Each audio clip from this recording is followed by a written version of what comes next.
Hello ka-troopers! Ito po mga bagong updates at kaganapan sa TrueHN.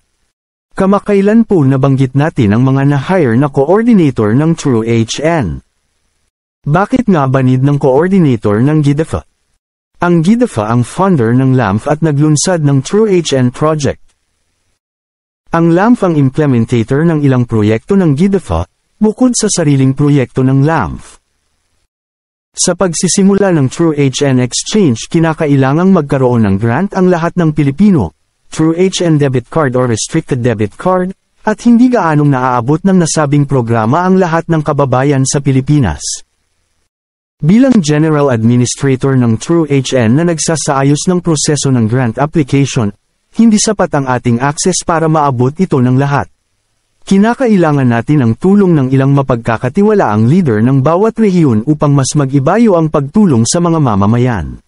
Sila ang magsasagawa ng kaukulang orientation about sa mga programa ng GDFA, TrueHN, at LAMF. Dahil hindi na tayo makakapag-area pa as General Admin. Sa tungkulin ito na kanilang tatanggapin may kaukulang pangtustos ang GDFA para sa nilang magiging opisina, food allowance at other mobilization expenses.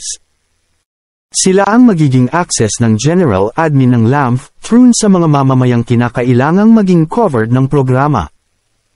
Nararapat na magkaroon ng mahigpit na pagpili sa tatayong mga coordinator, upang maiwasan na ang mga naunang isyu na isinasagawa ng mga nanirang dating admin.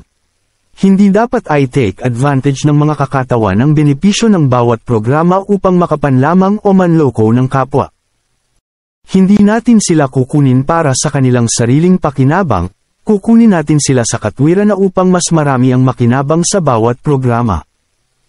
Hindi din natin pasisimulan ang pagkuha sa mga nasabing coordinator candidates hanggat hindi muna naisasaayos ang kanilang magiging branch at pondo.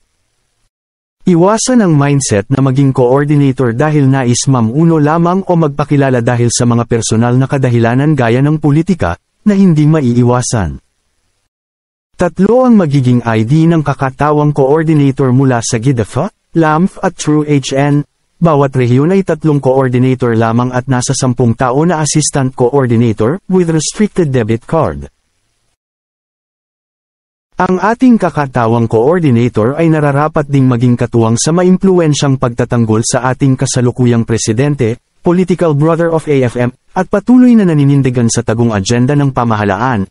Dahil gaya ng dinadanas ngayon ng Pangulong BBM mula nang makuha na niya ang access sa mga infinite account ay nagsimula na ding makipagdigma sa kanya ang mga ulupong na oligarkiya o elitista na kumukontra sa pagbangon ng mga mahihirap mula sa kahirapan na siya ding asahan nating magiging malaking problema natin dito sa GDFA dahil sa TrueHN.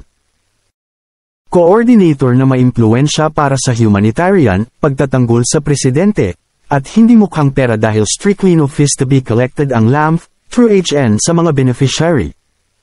Kaya ka-troopers, in God we trust.